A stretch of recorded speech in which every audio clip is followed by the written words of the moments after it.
First of all, I want to thank everybody who's been tuning in to Tales from the Jails. And listen, we need everybody to do something for us. If you really like what you see on Tales from the Jails, you're really interested in what you see on Tales from the Jails, we need you to go to YouTube at Tales from the Jails and become a member. Subscribe as well, but also become a member. That way you can get updated on all the new content as we continue to bring you these amazing episodes. So we want everyone to go to YouTube at Tales from the Jails and become a member. As y'all heard him, go to YouTube at Tales from the Jails and become a member. We got an array of content that's coming out that you will be thoroughly entertained by. It's only gonna get better. I'm telling you, there's only up to go. And we wanna thank y'all for rocking with us, man, and listening to the awareness that we're bringing about prison life. So go to where again, bro? Go to YouTube at Tales from the Jails and become a member. YouTube at Tales from the Jails, and please become a member. Welcome everybody to another episode of Tales from the Jails. We got a special guest today. First I'm going to talk about my counterpart, Brahim Jackson. You already know how we do here on Tales from the Jails. But we got a special guest, a real special guest, Philly's own legend, B-Hop, Bernard Hopkins, the alien, executioner, whatever you want to call him. He's here today to give us a special interview. What's going on, B-Hop? Everything is great, man. Everything is great. And I hope everything's great with y'all. Yeah, it's amazing. Alhamdulillah. We got you here on the show. So if you know about the show, we talk about experiences with going to prison and then the success story of coming out, what you learned, how it helped you, how it helped shape you to be who you are. So you can talk about what you want to talk about. You can leave out what you want to leave out. But being in Philly, we'll start there. How difficult was it, coming up in Philly as like a young adult, through the temptations and, when you were a young kid? Well, let me tell you, a lot of things wasn't difficult. It was the choices and the surroundings of influencing those choices to come to fruition. Mm-hmm. The choices was you either seen this or seen that, and none of those was positive. And, was it positive in the neighborhood? Yes, but rarely seen or paid attention to. At that maturity age where you're not even looking for the 9 to 5 person that's a law-abiding citizen, going to work, taking care of his family, going home. That was there, but that wasn't something that grabbed the young folks, including myself, attention. That wasn't something that was exciting to us. That was something that was really like a custom of being a non-excited lifestyle or a person, even though it was the right thing and the positive thing to do. But we wasn't on a positive thinking because we didn't have the knowledge to think that way. And then if we was told, whether it's teachers or parents, the streets and environment of those lessons in the streets overtook the positive that you did hear, or came past your ears or eyes. Yeah. Now, with all that, you because a lot of this is going on today. We see a lot of kids today who kind of have the same. They don't glorify the working man a lot. They glorify the drug dealer or the person with the fancy car who has obtained it in a manner which is illegal. People are gravitated towards that. Go ahead.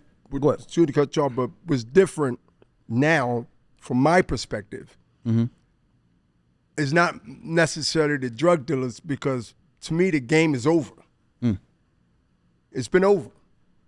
Is it still surfacing in society and the same drug, or even more with the fentanyl and all this stuff? Yeah, even more designer drugs than ever. Yeah, it's never going anywhere. Let's not fool ourselves. Mm-hmm. But in the same token of 2025, going on 2025 and 26, you have to understand that things changes. Drugs, the society, what they feed society, what the narrative is or isn't, all these things is designed for choices to be made. And all these things out here I see as choices, good or bad. Mm-hmm. We have a choice which makes a good chance that you will go left or you will go right. And these are the things that plague our youth today, the young and the ignorant, to be able to think that the drug game, it exists. It don't. The drug game is over. Is it still going to be hustlers out there? Of course. Just like the mob game is over, they would tell you the game is over. Who actually think they have a future standing on the corner, hand in hand selling drugs? Is it sprinkled in the city of Philadelphia and other cities? Of course. Who said it's going to completely be gone? But is it like the 80s? Is it like the M era? That's my era. I'll be 61 in January. Do the math. So when you look at the strategy of things that goes on in time, it's really deep, scary if you have no knowledge of what's happening now and what happened in the past, which always reflect the future. You're a dead man walking. It's just a matter of time. Yeah. And that's why it's very important that you have to be real with the young people. And that's why I believe I got respect from coast to coast, wherever I go and travel. And the respect overseas. It's not because I live to 80 or 90 years old where people will say he been through this and been through that because of his time on this earth. That's receipts of, yeah, he should know or he shouldn't know, or I'm surprised he don't. But it's a thing that people have to understand, that we all have our stories. Everybody here in this building or this sit down have a story that relates to mine and mine's relate to yours. Exactly. And the time is like this to me. Is I look at it like this: at 60, fast approaching 61, as you mentioned. It's real crucial today than ever because of what's been designed 10, 15 plus years ago to be where it is now. This thing just doesn't happen overnight. Not at all. There's a plan from the planners before the date and the time even turned the calendar. Yeah. Let me ask you a question. You know, with all that being said, we know that the youth are, a lot of them are headed to an early grave. A lot of them are, just people in general who live a life of crime. There's only like one or two outcomes. One is in the grave, other is in the penitentiary. Now, we know that you served some time in the pen. What led to you being incarcerated, and how was that for you, like going through that system, going through that process of being incarcerated? If you want to elaborate. Yeah, I come through the era of most eras. Believe that,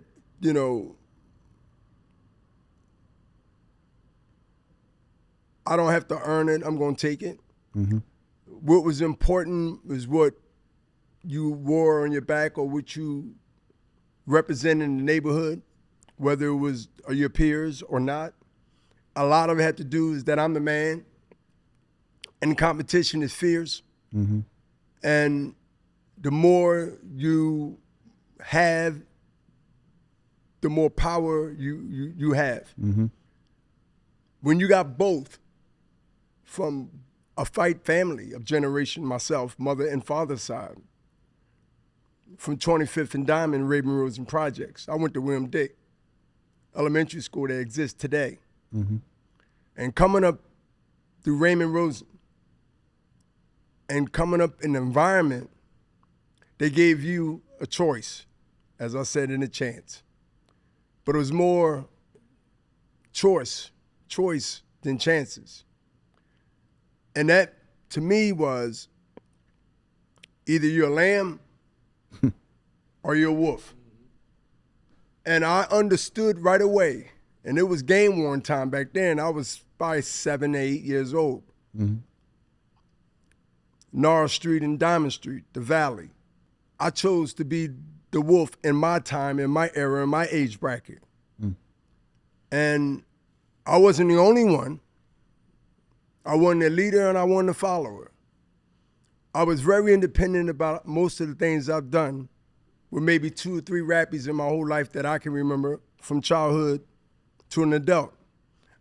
I normally roll by myself.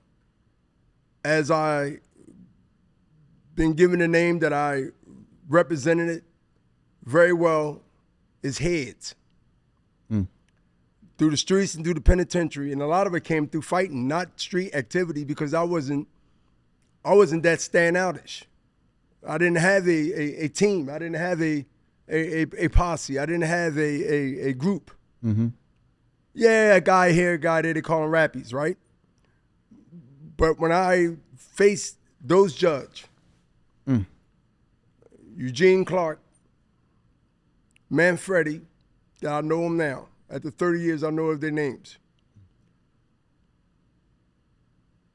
And they gave me my faith, and I said, okay. How was that for you, though? How was that like when you sit in front of the judge, and I don't know how much time they gave you, but 5 to 15. 5 to 15 years. How did that hit you when they gave you that time? Damn.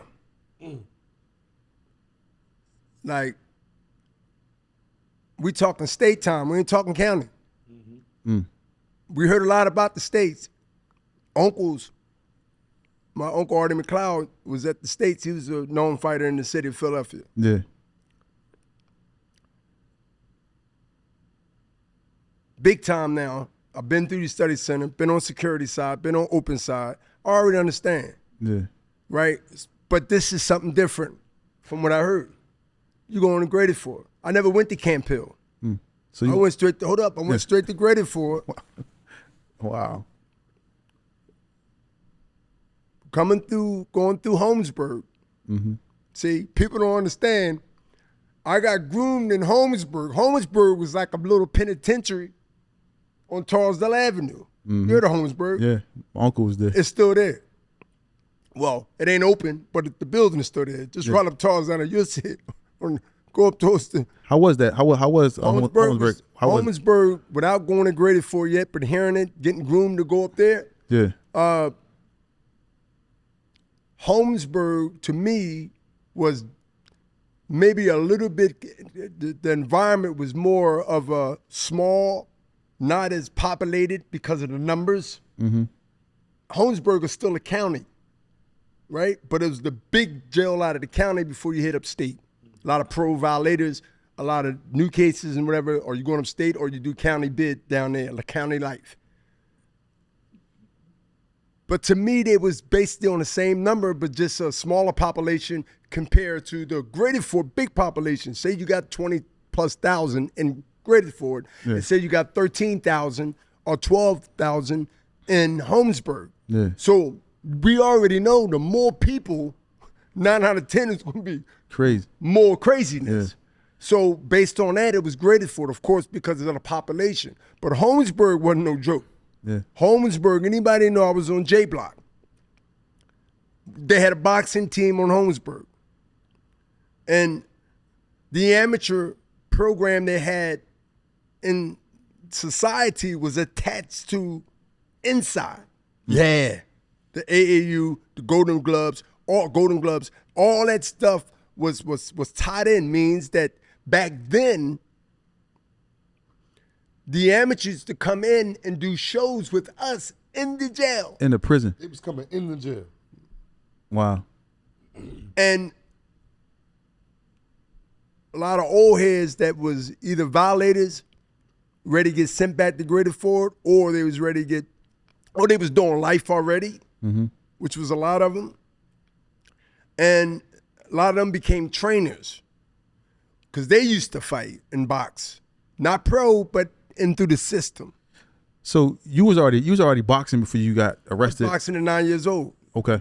So I had a couple Olympics. 26 in master with Fred Jenkins and them. I've been on some AAU Golden Gloves in 13, 14 years old.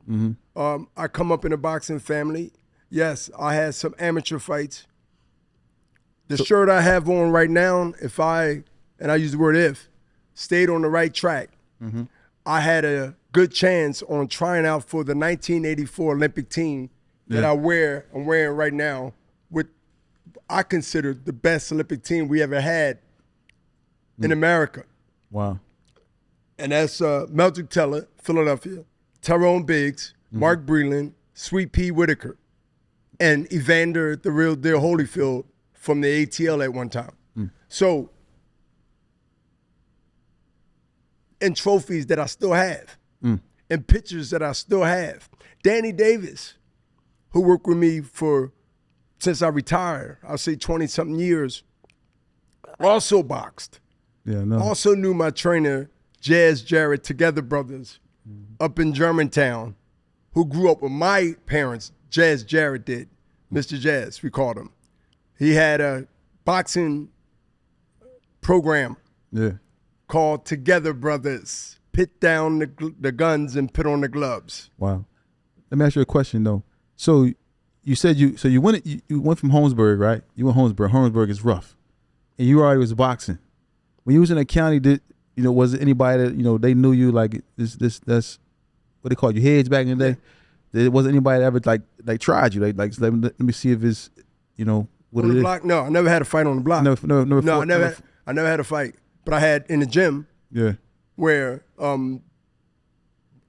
people thought they can beat me in the gym, or he ain't really all that. You get the competition in there because they want to be the ones to say like they the king or they the best in that division. And my division was light heavyweight. Okay. Right? I melt my body down through discipline, eating the right foods, and became a middleweight. And society even touching it in there. Everything I got far as eat to live, not to die, right? I got that from the teachings in Elijah Muhammad and the Nation of Islam. And I added that into my psyche to the day and my lifestyle and everything today. So, but I learned and picked up those good attributes that most don't pick up good stuff to be able to say, I'm going to use this when I do get out 3 years from now and after getting 2 in. I'm 2 in already.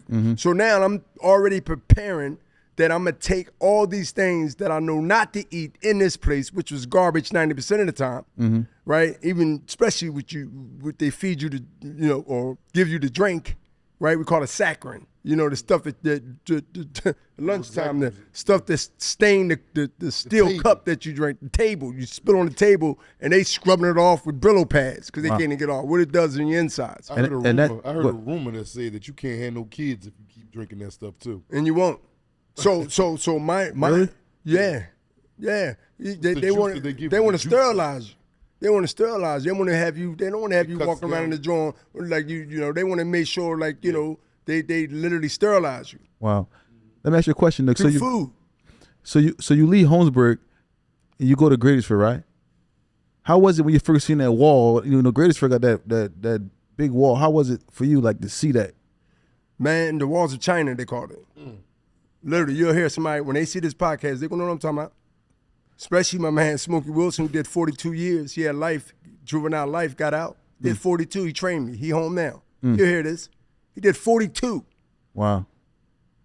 Right? So when you pull up in that van, like this, they shackle ankle to, and you pull up, and they take you in that little tunnel, you go in there, damn. You must understand 2 things. Body language and eye contact is so severe, important. Doesn't give you the outcome, but it gets you in the door. It gets you in the door. Say that again for me, Nard, where people can know. Because there's a lot of people that's going to jail. And it's inevitable. Listen. Body language or eye contact is so important.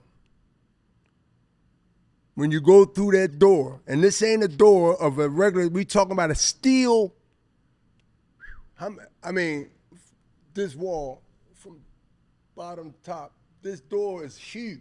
And that door open up and that van rides in that building. That city, excuse me.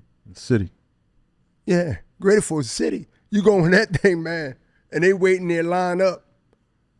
And you come up that, you come out of there, and they got you lined up one by one. You step up, and they give you their belongings become your belongings.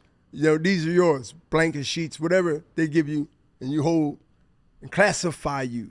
Now, the guards ain't classifying you. They being overlooked by one guard. The inmates are doing it. The ones that been there 30, 40, 20 years. They become now the unlicensed guards, but inmates. So they got time in. They old heads. They dug in. They don't even worry about getting out. They just worry about now they got a job and they can go ahead and classify the new fish and y'all can go ahead and do what you gotta do. What year was this that you went in? Graded for it? Yeah. 84. I was only 2. I was 4. 84. How old was you? 22, 21. Wow. I got certified, so that's why I said, from 17. So you get there, it's like, you know, like you said, it's a world. It's a whole new world in there. It's like things you know, that you only hear about or see on movies. What was the first thing that you saw there that kind of like made you like, oh, I'm out of bounds? Like what kind of like made you feel like, whoa? I got you. It brought my attention that you got to be like really on a high alert 24/7. Monday through Sunday. Even when you sleep. What do you mean? Well, my first experience of seeing and understanding with this weapon, homemade or gel made, because I never had in my mind that I was home. I'm going to say gel made, considered contraband, club, a homemade club. What do you mean? Anybody been in the state, possibly some county jails on State Road, they got this bar of soap, like a block, about this big. You can use it for a few months before it go down, depending on how much you watch. No, seriously. They call it lie. They put it, lie, right? There it go. Lie. That's Burn your whole clothes up. You burning keep it on your there. body up. Yo, you put it in the sock. So that's like locking the sock tape, Joey. So go ahead. I seen the lock too, but this bar of soap is to take a section. Listen, when you see a guy, piece of his head, right, possibly skull, but a piece of meat fly off his head because he got hit, a sweat sock doubled so it won't bust through because some have. That's why they know to double up and they come and knock a section out of the head. And we are watching TV. Right? You got TVs in the cell, but you got TVs on the block too. Especially in Holmesburg, you got TV on the block. So everybody ain't watching TV. People walking, people on the bench, people here, and whop, dude might owe some cigarettes. Maybe he ass bet somebody. You never know how that started. Yeah. But one thing for sure, I've seen that. You see a lot of stuff, but you don't see. The thing is because you don't want to be questioned individually or in front of everybody, so you don't want to be a witness in anything. And so my whole thing was, you have a crew, small number of people. There could be 2 for you, 3 for me, it could be 1 for me, 3 for you, depending on who you are and how respected you are and who you connected in with, got a lot to do with it. Because everybody in there, don't let them tell you different. You can talk to people that's older and younger. I'm giving you my experience. Had somebody that had their back and you had their back. And if you had more than one, whether it was the community or non-community. Now in the community I'm talking about, the community of my brothers, right? Islam. And you had the community of that, this, and all above. Yeah. But at the end of the day, we know who runs the jail. there's no secret. And who is that, nah? Who is that that run the jail?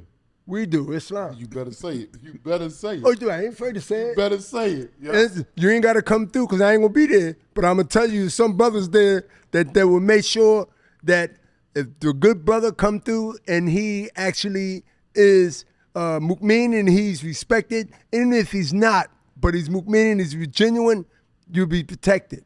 Let me rewind you a little bit though. Me and him, well, he has a debate a lot of times. People up here,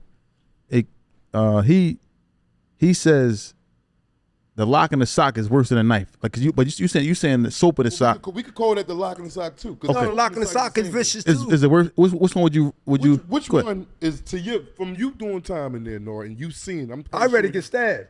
You rather get stabbed? Yeah. So what you saying is that line soap is more dangerous. I've been stabbed 2 times. I've been stabbed here and I've been stabbed in the back. Not in jail. So I know. I'd rather get hit with a lock in the sock. Because I believe I could take a headshot any day. But I believe the stabbing part is one thing, because that's Right. That stabbing part, to me, is more of you getting stabbed. 9 out of 10, you don't see that stabbing coming. Exactly. Mm-hmm. But a lock in the sock. Or the lie in the sock. Or a lock, lye soap in the sock.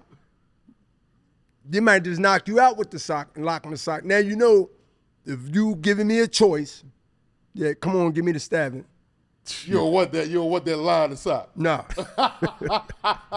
And I'm trying to explain that to the fans, man. Oh, so you was on the same, you was saying the difference. Anybody, you understand what I'm saying? I understand what you're saying. Everybody that did significant time in prison and been in there, and don't get me wrong, again. And we're not glorifying it. No, not at all, no. We're not glorifying none of this. I'm telling you facts, that's what's going on today in there.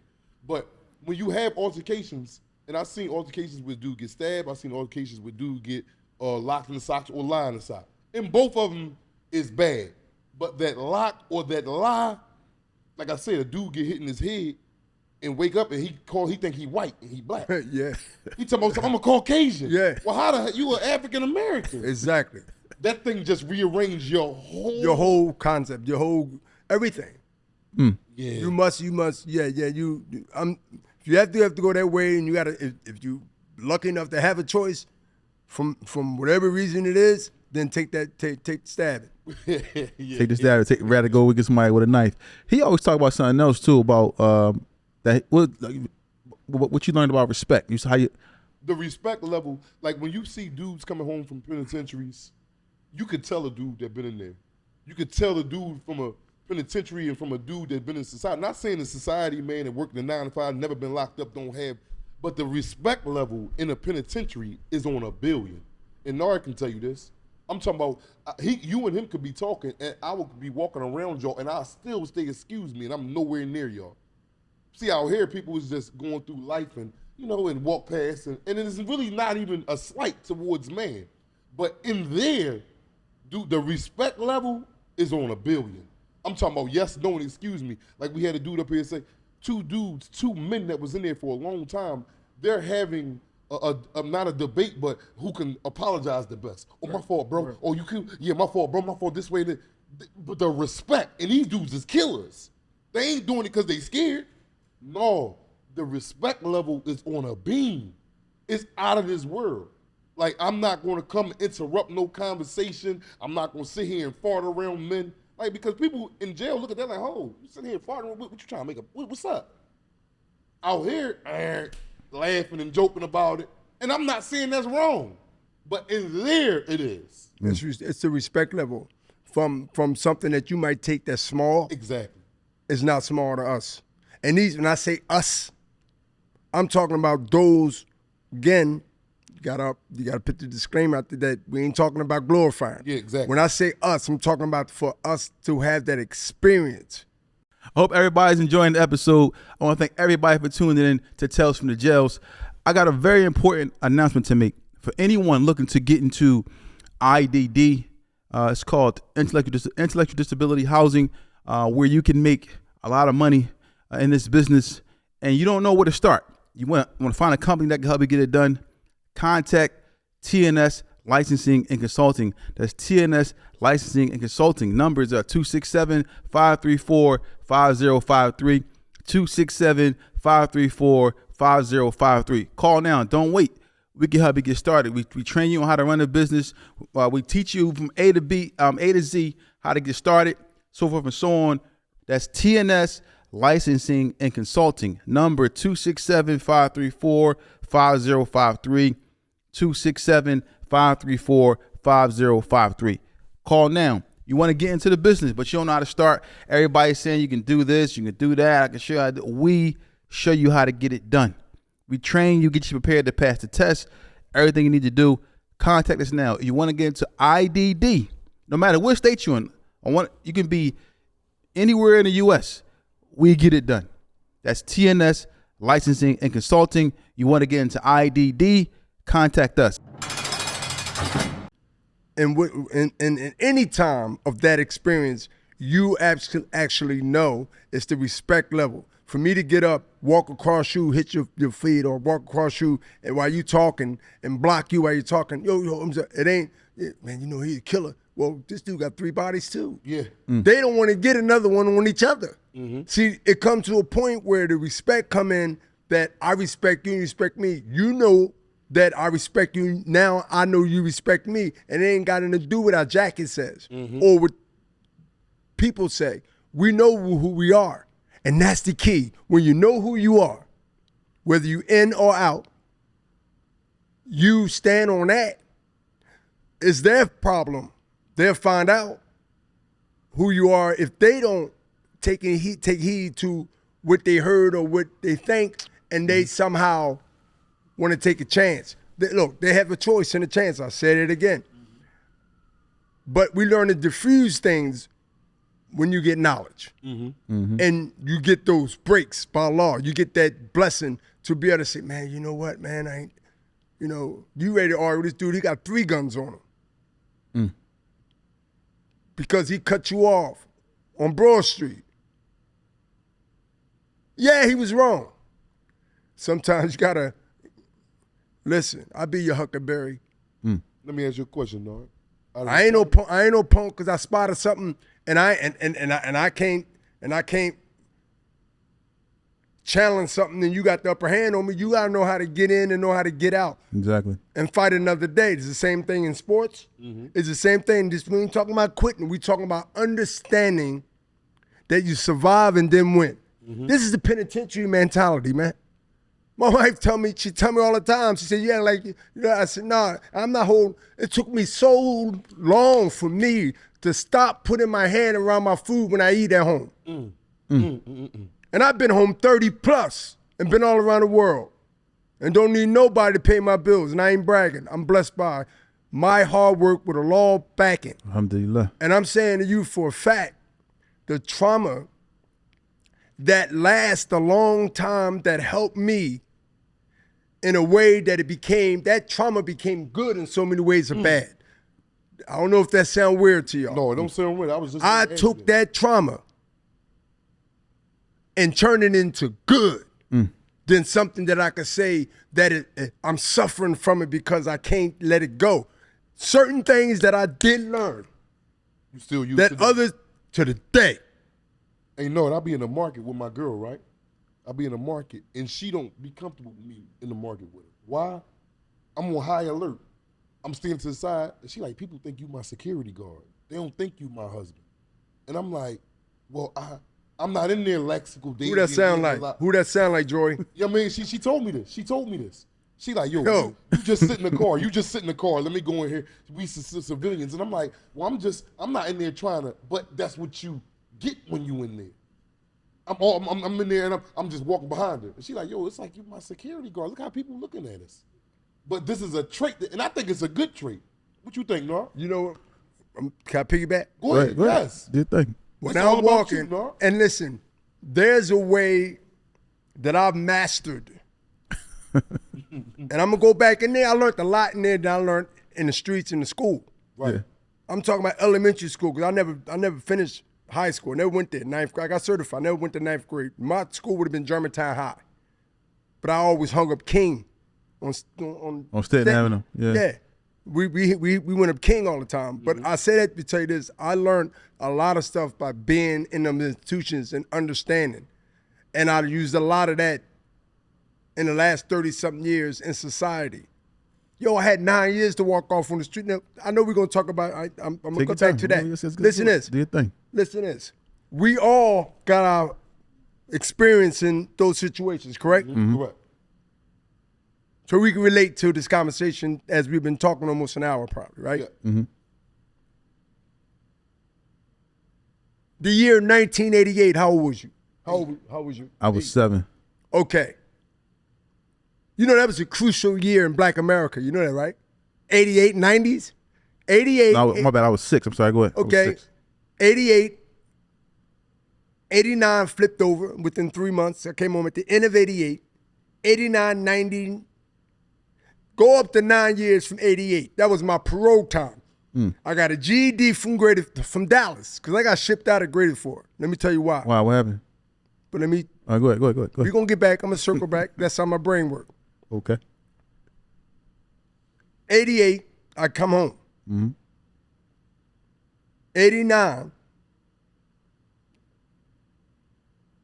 88, I had my first fight. Come right home, wanted to get right in the ring. Lost a decision at light heavyweight, Atlantic City Resort Casino. Took off 89. Came home, tried. 89. Inactive. Hurt, crushed. Damn, I tried. You know, home for the penitentiary, right? Guy was 4-1. No, guy was 4-0. Clinton Mitchell. Resort Casino, Atlantic City. Trying to do the right thing. 89 comes, 90 comes. We're in the 90s now. Everybody I knew, even the ones who's petrified me, they get money.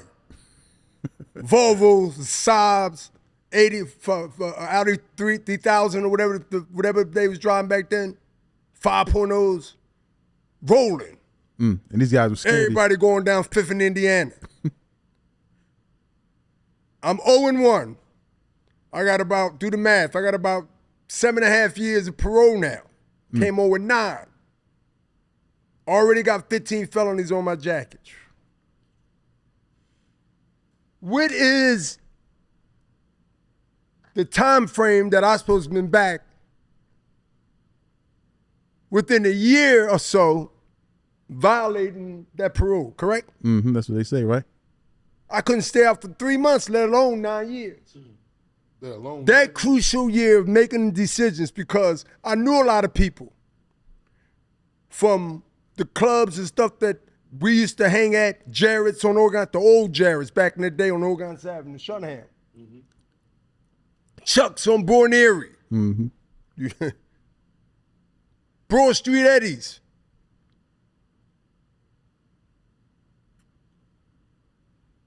That was a crucial time in my year from whether I was going to be who I am on this couch or what I became or back in the penitentiary. If you look at my record, one of my Muslim brothers over there can fact check. From 88, and when I rebooted to start my career back over, it was a year and a half. That year and a half was so crucial to what I became, or the stereotype, or the statistic rather, what I should have been. Because it was so much opportunities for me, and there was, to grab some work, pay them the cost, because the respect I had, and whatever you get out of that is you. It was there, fast. I tried 0-1, and I said earlier, starting off this podcast, we was born like, man, you got that? I gotta one up you, man. I'm gonna get me a side. We're gonna get that. So that pressure. And you look at the age, I come home at 25. Yeah, I came out in 25, do the math. I came out in 25, I was born in 65. So I was considered old trying to be a boxer. They told, how many people told me, Danny will tell you, how many people told me, man, listen, the parole lady, if anybody know that particular time, you had to go on the 14th floor on a state building at Broad Spring Garden. They made them condos now. Mm-hmm. You got to go on the 14th floor, piss in the bottle. They buzz the door in case you got a hot urine. You can't get out of there. Yeah, we go sit down. Yeah, they'll let you out. And the guard, and then if they're taking you back, they come in the door behind you while you So sitting you there. already know where the building was at. Yeah. So my thing is, when I look at that, when I'm fighting any struggle, even to the day, or any adversity, to not give up, whether it's business, whether it's this or that, I'm saying, brother, it ain't big or small. Whenever I need to go back and see where I came from, to me, that's the foundation of the law. Bless me to have that mental and that mindset to understand no matter how my life is now, and it's beautiful, but any adversity, anything that I need to challenge to be able to not linger on that situation that I can't control, then why am I trying to change something that I don't have the power to? Get wisdom, but I can't make you do anything, whoever it is. So I took those lessons to check myself, because I am human, to be able to say, you know what? Well, I'm putting this mental stress on me. And that's how I get over a lot, even in business, man. That's why I get over a lot of stuff. I still challenge it. I still hold people accountable, but I don't let it get to the point where I can control every situation around me, because I've been so conditioned to do that, and I've been successful more than none. So that could become like a habit that's going to bite you in the butt when you don't understand that, nah, you can't stop him from doing what he's doing. That's what he do. That's who he is. Or her. So I'm like, now I got to ease my hand out of that situation, and I yank it out, because if I yank it, they could feel it, and I take my whole hand off. Now I got enough. So I gotta ease it out and be like, whew, and Forrest Gump it. I gotta Forrest Gump it all the way down, run. Wow. Let me ask you a question though. Like, just want to rewind a little bit.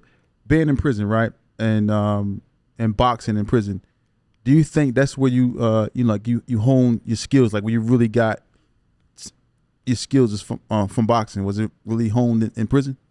I think that that environment brought me back because of boredom, because of something to do, and an outlet to get off the block. Boy, that's gonna be a hell of a book with that title already on there. I'll let it go. No, I'm letting them know now. Yeah, that's crazy. Off the block. It gives us suspicious to read it.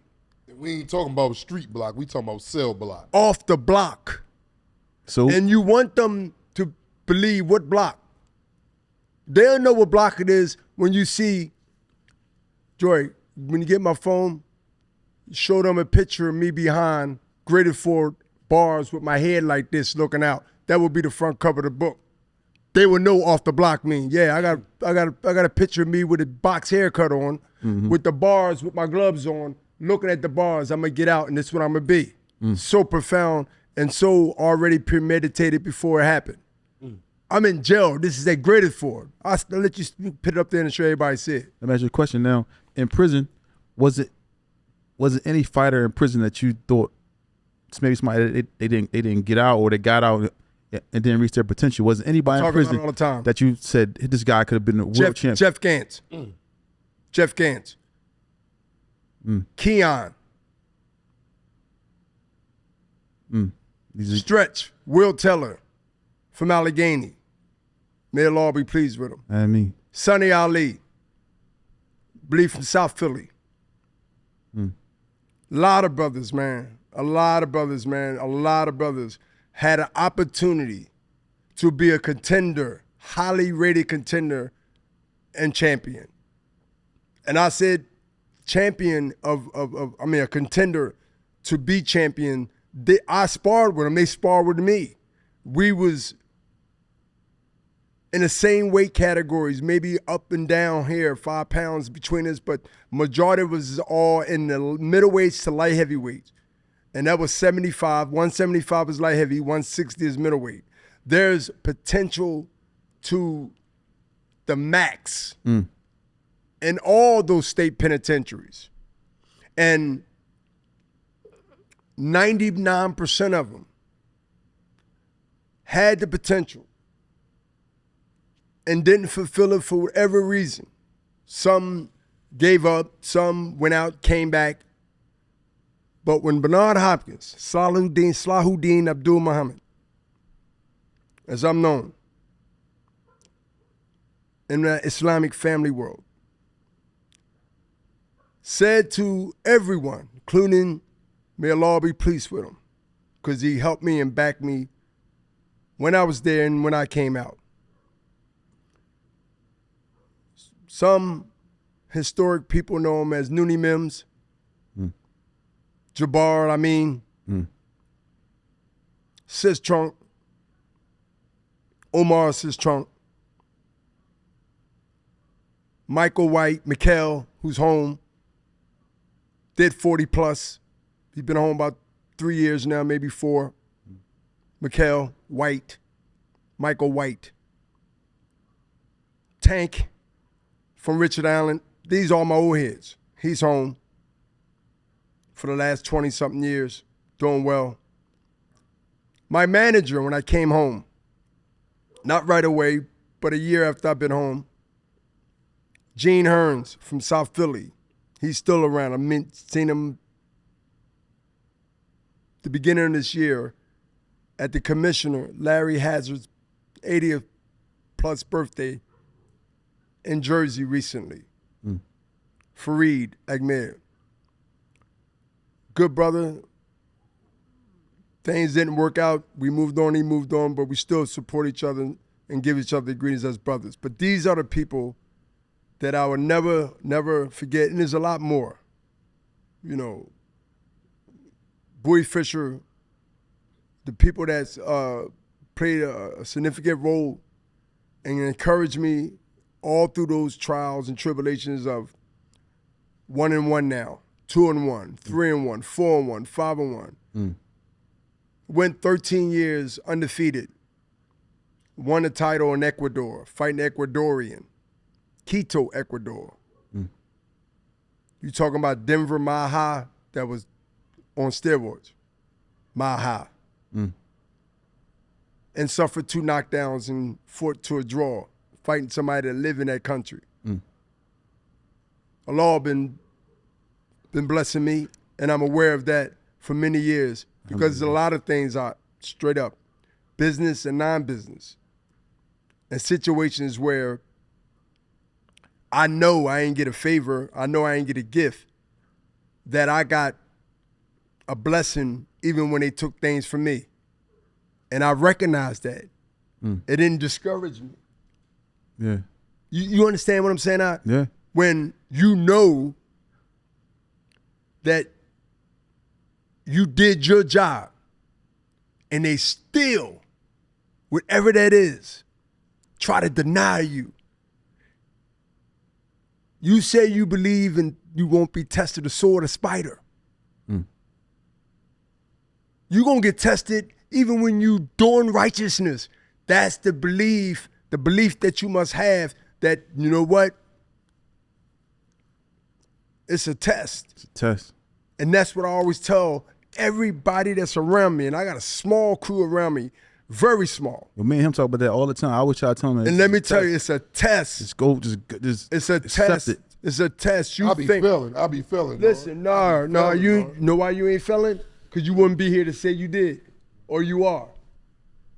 Because every time you gonna be here in time when I'm even not around you, when you say you are feeling, to me, you're telling yourself that you are not feeling, but you recognize that you got to keep going. Because to acknowledge that you fell or you felling and you hear and not behind some bars or not hearing a count, getting yourself because the count going down both sides, if you ain't hearing that, no, you ain't felling. Yeah, absolutely. That's when you felling, when they got your hands behind your back. When they telling you spread your cheeks because they trying to search you because now they got to classify you to go through and they telling you to walk this way. No, you ain't failing. See, when you fail is when you under their powers in their environment and you got to eat and lock down when they tell you to do. Right now, free ain't free unless you mentally understand who you are, that every day Allah give you a chance to be able to not overlook, but understand where you at and where you got to go. It takes a second or a minute or an hour for you to get it to say, you know what? Bam, I got it that way. That's his duty in the presence of each other to encourage you as Muslims, as brothers, to be able to say, man, brother, listen, I'm going to tell you this. You ain't asked me. And in the case you did ask me, either way, I'm going to cover, because I'm going to cover my blessings by at least letting you understand that, calm down, brother, take a little look at it. You ain't got to go that way with that. You know what's going to happen. You know the repercussions. We all had to do that. We here sitting down having a conversation based on us going through trials and tribulations and meeting each other for the first time, not the first time, but the first time in this way, to be able to tell each other that no matter what, at the end of the day, at the end of the hour, Allah kept us here through all the trials and tribulations, and we ain't the victim. We ain't no victim in no 100% of all our life experience. You crazy, then we're not being truthful. But we are survivals. And it's no different if you take that mentality like in the ring. You know how many times I've been hit and hurt, but I ain't show the world I was hurt? I had to camouflage that. If they ain't see me wobbling, if they ain't see me getting up off the canvas, then I got to go ahead and camouflage that was a good shot. Oh, man. Everyone knows prison is a serious matter. Prison is oppression. But nothing's worse than going to prison and not knowing what to expect. Or coming home after being incarcerated for years and not knowing what to expect. We help you here at Tales from the Jails. We offer consultation for those who are going to prison, also those who are coming home from prison, and also we have different features and options for those who are in prison. If you're looking for consultation to assist you in these matters, contact us, talesfromthejail.com. That's talesfromthejail.com. Book your consultation today. It makes sense. Now you say all that, right? Though, Nara, like, you know, the greatest thing, one of the things that kind of can be, I'll say, build a lot of pressure. That day you was released from prison, or you know you was coming home, what was your mental aspect with all that pressure? Because you don't know. You like, man, they say I'm gonna be back in a year. What was your mental aspect getting out? Like, you know you was about to be released. I'm gonna prove him wrong. I'm gonna prove the parole lady wrong because I had a woman, and I'm gonna prove the system wrong because the warden superintendent, that they call him now, white shirt, while I was giving my stuff away as I walked down with my box in my hand, and everybody was saying, go home, be the champ for us, because we was watching ESPN. We didn't have HBO. We didn't have Showtime. We had ESPN. They had a local station up there that was a prison station. They showed old footage of boxing that the prison had from doing shows in the prison. When I went there, went out and released, I told everybody, when we had tournaments in those prisons, I was the middleweight champion for 3 years of the 5-year bid in all the jails I was at. Holmesburg to graded 4 to Dallas. We got to get to the Dallas thing, why I went to Dallas, because that's important. Okay. But they had tournaments. They had weight classes. I was a middleweight champion in the state penitentiary before I became middleweight champion of the world. Tell me, listen, I was champion with the belt that we use for weightlifting, flipped it around, and we knew what the WBC colors was. We knew what the WBA, you know where I'm going. Yeah. We knew what the IBF. So we took dye, food dye, and made belts. Inmates, we are creative. We know how to make something out of nothing. So what we did, the weightlifter, we got the belts, flipped them around with a buckle at to this part, and the WBA and the WBC and the IBF. So we had these tournaments. And the amateur show was tied in. They had trophies, they bought in that. But we had amongst the jail entertainment. And they sold tickets at commissary, $5. You get ticket, you buy your ticket, you go to the fight. It's like movie night. And let me tell you, 3 years out of 5 years from Greatest Ford, from Dallas, of course, Holmesburg, but that's county. I was the middleweight champion. Anybody that come home that's now, it's Bulls home now, that inbox me on my Instagram, like, hey man, tell Bernard, talking about the sparring matches we have. Country, Bull Legs from West Philly. He talk all the time. He good. He was always like that, like Ali, like talk. He still like talk to today. And I said, listen, I'm going to win this championship for y'all. I'm going to go home because he's watching all these guys on ESPN, John Wesley Meekins, Machine Gun Mungie. We was about, man, I can beat them guys. You know, we in jail. You need that hype and all that stuff. So I said, I'm going to go home and win this championship. So I'm walking home, the superintendent, I'm walking down the corner, walking down, all right, man, give me that, you don't need this. I'm throwing hairbrushes up, throwing this out of the box. Yeah. I don't know what I had at home. So I had my pictures, old mail. Man, give me that, you don't need that, man, you going on the street. So I'm throwing stuff up, you be back in 6 months. Might as well keep that stuff. I've said that in many fights. Fact check it, tell one of the young boys to go back, because they good at that. They go back and they find it. And a lot of reporters wrote about it. Bernard Fernandez, who wrote from Philadelphia, Emma Smith, who wrote before him in the 70s, 80s. I heard the warden. Be back in 6 months. You got to remember, every time I progress, year after year, and they got to say, man, who's this guy coming out there slaying everybody? He knocking out everybody until I got the championship fight with Roy Jones Jr., who just come out of Olympics, who got robbed from a gold medal, got a silver. Fought under the Riddick Bowe and Jesse Ferguson card. Riddick Bowe was a heavyweight champion in Landover, Maryland. Come on, man. That was in 93. They were like, who this dude before then? They're like, yo, he's 21. Remember I lost my first fight, he's 21, he knocking out everybody. Then I had to be creative. I named myself the Executioner. And they kept mentioning it. He came home from jail, so they was making me always the Marvin Hagler of my era, the bad guy. We got the guy that come home from jail, and we got the Olympic gold medal.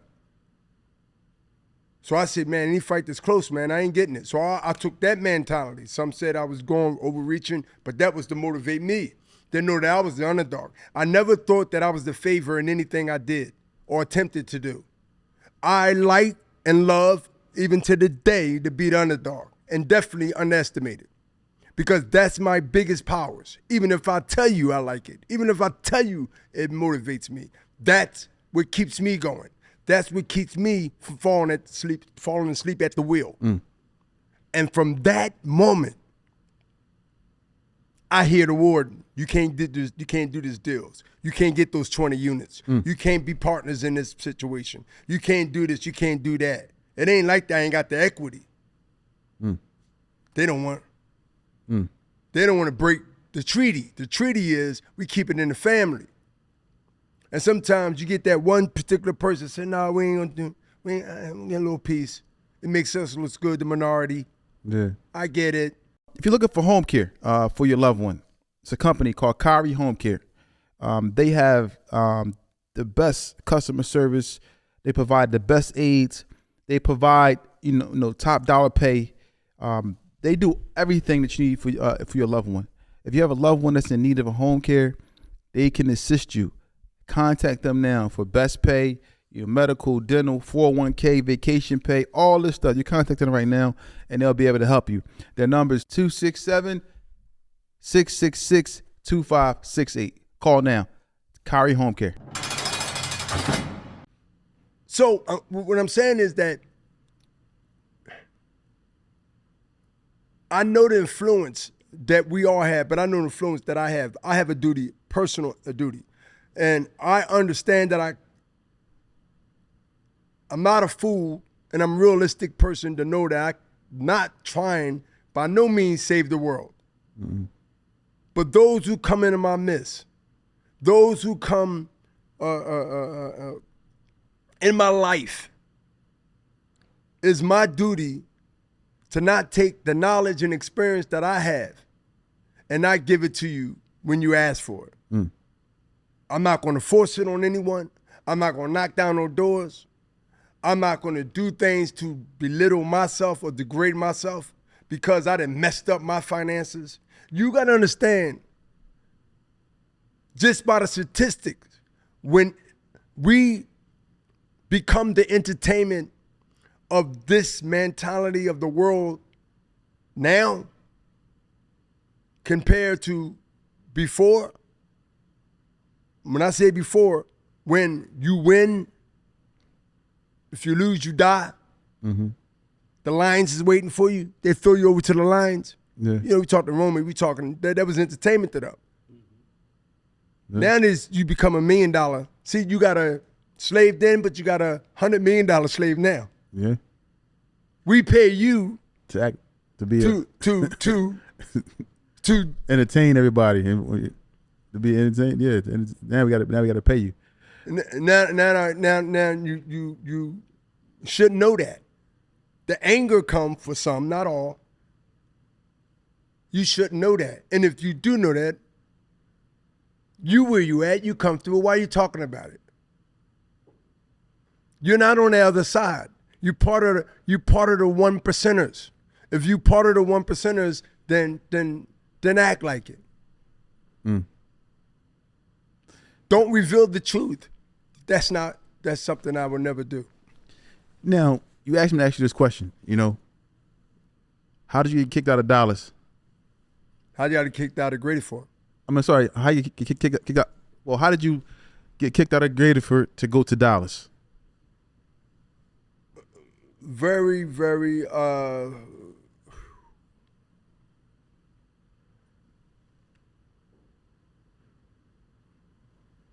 my mother had 7 kids, right? Mm-hmm. I'm the second oldest. My sister a year older than me. My brother was a year younger than me. Mm-hmm. So my sister, Bernadette, 61, 60. My brother had been 59. Mm-hmm. Michael Derek Hopkins. He also boxed. They called him baby heads back then. Okay. Uptown. He rumbled. We was in 3 steps. My mother was in labor for 3 years. That's the joke that we always say. Yeah. By the numbers, in a year apart, the first 3. And then a little break here, 2-3 year break, and then the rest of the 4 came. Mm-hmm. So my brother got killed in 84, the same year I got sentenced up in Germantown. And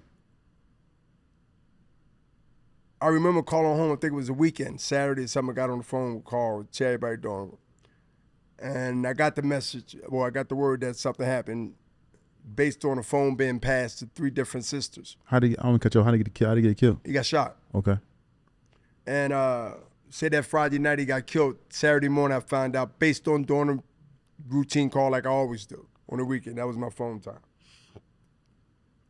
And I found out what happened. But I knew something happened because I'm talking to, just say, Marcy. Next thing you know, Charmaine on the phone. Charmaine on the phone became Yolanda. Mm-hmm. And next thing I know, I finally got the message from the other sister. And the message was, Michael got killed last night. Mm. What? And they told me. So by around that time in the prison system, if you ain't have no, I guess, severe case, you can't get out on a furlough. Mm.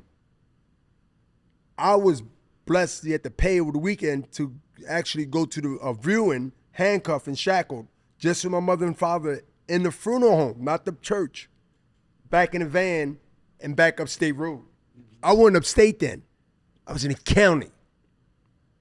Yeah, so it wasn't grateful. I was in the county already. I got my time and then went upstate. A month or 2 or 3 later, I was going back and forth to court from Holmesburg. I get my time in 84. My brother get killed in 84. That was a hell of a year for my mother. Wow. She lost one to the grave and lost another to the penitentiary. Mm. A different grave. Wow. I get my time. 3 months, maybe 90 days later, Obviously, my mom in the courtroom. 5 years, you know, it's like 20, right? Mm-hmm. I had little bits here and there, juvenile, Yeah. but the 5. So I'm on a boxing team at Graded Ford first. Mm-hmm. From the bird, my reputation, people, you know, everybody know. People from state go down to the county. If they get another case, they come back up. So the word travel, man, they got a boy down there that's sharp. You know, they got a guy down there that's boxing, man, he coming up, whatever. So the word was getting around. So I get upstate. I'm dug in. Jabbar ran the boxing team, Uni Mims. Mm-hmm. Same with the Masjid. I signed up for the team, got in the team. They already knew who I was. They already knew about the boxing abilities from those who come upstate after they get their state time. Yeah. Fell right in. A year and a half, I had already won medals, beat certain penitentiaries that came there to spar us, Rockview, Camp Hill. Cole Township wasn't even built. That just happened last 10, 15 years. Dallas, of course, I mentioned that. So the name's circulating all around. I got a call from the receiving room, not a phone call, but I got a message rather. Because I knew the guy named that killed my brother. And he was coming through. Mm. So you get a call from the, what's that, social worker? If you don't put a slip in, you know, if you get in a call, it must be something or something happened at home, and they called the prison and say, hey, this happened at home. Was it the social worker or the chaplain? Because that's Social how they doing it now, like the chaplain. No, this was social worker. Okay. Chaplain called me social worker because she was calling, well, he, Mr. Lane, was calling me to see is everything okay. I said, yeah, everything's fine, you know. Matter of fact, you know, they had a boxing. They knew about, you know, what are you doing? Going to school? Mm-hmm. Or you going to school? Or, you know, you working what you're doing? It's like evaluation. I'm thinking that's what it was. Yeah. Everything's happening, anything happened at home. I remember he said, anything happened at home, you know, everything's okay? I said, oh, everything is fine. Anything at home at your family's, any tragedy happened? I said, no, what happened? He said, we know that your brother got killed. I said, yeah, you know. So now I know already, but he wanted to see how I was taking it. Because they know before I knew that somebody gave my name up that I was going to be there. Wow. Or that he has because soon, you got to remember, I don't know how far you've been. Like I said, we ain't glorifying. And when I say how far you've been, to understand how certain stages go. When you go through Graded Ford, this is very important for those who don't know, especially the young boys that's out there running wild, correct? Mm-hmm. In the receiving room, they ask you where you want your body sent if an accident happened. Accident happens. Obviously, phone numbers to these people, to this place you want your body sent. This questions you ask. And if you can give details, enemies. Anyone up here that you fear your life or they could fear their life in this institution. Basically, if somebody there that you're going to have a problem with in Graded Ford, then we need to know. You can get locked up, means hole, or we can go ahead and have you in a hole and ship you out the next day. Mm. Now, I've been in Graded Ford almost close to about a year. Rumbling. Boxing. This is where I want to stay, because eventually I ain't had that much time to stay down there. I shouldn't have been down there that long anyway, based on my time. You know, Graded Ford normally keeps stretches down there, right? And violators, guys that violate parole, they've been back and forth, in and out, did 10, come back, do another 5, do 6. They normally stay there. Yeah. and you got to put a slip in to stay close to the PA, to home, your family. You got to give them a reason why you want to stay here, even if you're coming down from Dallas or Rockville, that, you know, you want to be closer to home. Yeah. And you got to hope they got mercy, and they'll say, okay, we're going to grant that. So being on the boxing team and the politics in the joint, I'm going to be here. But the word got around. And the word got around, and I'm fighting to stay. And the word got around that, yeah, it's true. We're blocked. Okay. The social worker said to me, caseworker, okay, if you got any problems or anything like that, you know, okay, no problem. But thanks for asking. Everything's cool. But they already knew the guy was coming into jail if he wasn't already there that day or that week. 3 a.m, I hear, and I ain't have a celly. I'm dug in. Mm-hmm. Joint open up. They take everything out of there. I ain't have no box, no cosmetics. I had nothing. Just took me out. Whatever stuff they sent up, because they never put everything in there. They put half of what they're going to give you. For whatever reason, you don't get all this stuff. If you ain't there to say, nigga, man, and they don't let you watch and say to take that. When I got at Dallas, another 40 plus minutes, right? Dallas is way up there. Binghamton, New York is the radio station there, and they said that's 15 miles away. I'm on the edge, Dallas, PA. Yeah. 5:45, I'm pulling up at Dallas. They got me out of there because of a security risk, because of my religion, the people that they said that I was tied in with, far as in jail, and what they heard from the individual who got the time that he got was the same time I got for strong on robbery. I never had gunplay in none of my cases. That he got the same time that I got. So he got a body, and I got a strong on robbery and got the same time. But look at how Lord bless me. This is for you, expression. You know how mad I was, Danny and everybody, when I was up Dallas? And it took a month. They got a boxing team, Buddy Rush, who ran the boxing ring up there. He was a guard, a sergeant. They opened up the gym, shut the gym down, knew all everybody up there. Every penitentiary had a boxing team. I signed up not right away. Took a while. I was sitting there trying to get, yo, man, they shipped me out, man, I'm out. So everybody knew I was out of there, but a lot of people down there grateful for ain't know I was gone until days went by. Word got around quick. I'd say about 48 hours, they knew. Wow. So I'm there. They ain't taking me back down grateful. I joined the boxing team. I got dug in. I got a few visits because it's very, very long, didn't come into grateful. Yeah. And I look at the pictures and the photos now that I got, the Polaroid shots that they take in the visitor room of my sister. My brother right now is 40-something. He was 8 years old in the pictures. My nephew, Demetrius Hopkins. You know my nephew? Yeah, no, yeah. Talk to him. We text each other every night. Every morning I say, make Fajr at 5:40 this morning.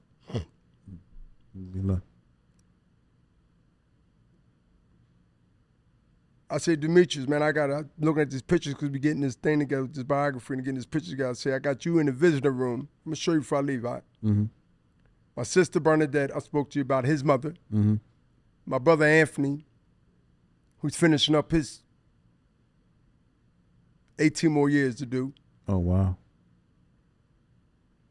He's 45.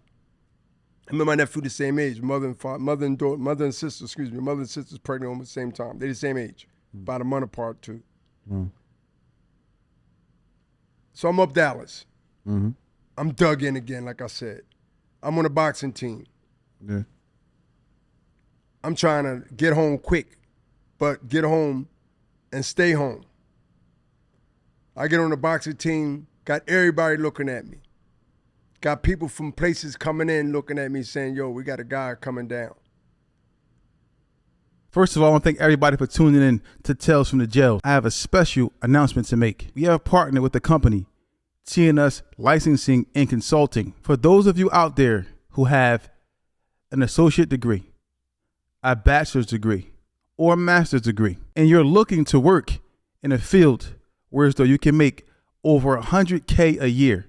Yeah, I said it, $100K a year. The business is working in the medical field. If you're really serious and you have these degrees and you want to put them to use, you might have went to school, you have all this debt from going to college and you're now working somewhere where you're not sure, what you want to do in your life, or you're working somewhere in which you didn't go to school, you're working somewhere where you don't want to be. We have something for you where you can make over $100K a year.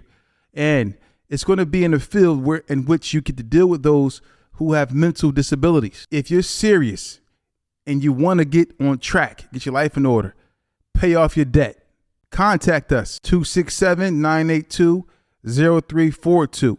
That's 267-982-0342. The number's right here. You see the number right here. Reach out to us. Call today. I got 2 furloughs. 2 furloughs. I never had a write-up. I never had a write-up in the penitentiary. I got 2 furloughs. Up Dallas. You know where them furloughs came from? It's because everywhere I went and was sent to, I became liked and I became their hero and their champion. Wow. In those penitentiaries. And a lot of people don't know that until they see the receipts and they get people that's still around that say, you know what, I was there. Yo, It's pretty deep, right? Yeah. I was going to say something to you because a lot of people might know what a furlough is. Explain to them what a furlough is. A furlough is that they will look at your record in prison. Mm-hmm. They will see your conduct in prison and your achievements in prison, far as who you are and the status that they have for you to be able to be eligible for furlough. Means that you have to be a modern, above modern citizen, inmate. Mm-hmm. Means that you have to fulfill all the obligations that you're there are laid out for you, and your record in that institution, Dallas. Mm-hmm. And when they seen the record, and I believe a lot of it had to do with my achievements and who was speaking up for me in the prison, the guard, Buddy Rush, the sergeant who ran the program, all the things that the work, the job, no write-ups, into no country band, no drugs, none of that. I was out 9 months in the halfway house at Broad and Cecil B. Moore. It's still there now. The halfway house is still there at Broad and Columbia when I came out. It used to be a Roy Rogers on the corner. Right near Temple. It's still there today. So not only did I get 2 furloughs and went back after that week. Mm-hmm. You leave Friday, you got to be back by Sunday, Monday, you back with your Browns on. And I had an outside clearance. And I'm the champ in the jail because I'm state champion. So I got a state champion reputation. All the guards know me. I can take a bag of apples out of the kitchen and not make jailhouse hooch in my cell. When you know that's contraband.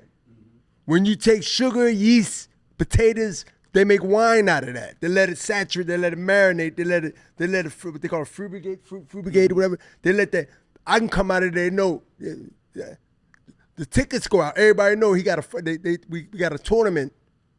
They want me to be right. I'm fighting for that entity. I'm fighting for that thing. So I became the hero in these institutions, and then go out in society and they see it on a big screen on the highest level, HBO and Showtime and pay-per-view.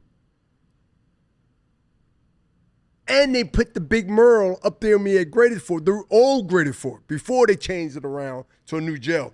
The old Graded Fort got a mural of me from wall to wall standing there, and everybody come through, even Bungie that was in his building, that tracked me down when he came home after doing that 8 or 9 and went to Johan's gym and said, man, I wanted to meet you. Janny and them was kicking everybody at the gym. It was time for me to train. All the young bulls had their hours. It was time for me to train. I had a fight coming up, and it was pre-camp that we have here before I go to Florida or go somewhere up in California. And he said, man, I just wanted to meet you, man. I was up Dallas, and I heard everybody talking about you. And I was like, yo, this boy was up here. He was in this joint. And I said, no, let him stay. He tell everybody that story. Look up the interview. I'll check it out. He said, I met Bernard, and I mentor him ever since then.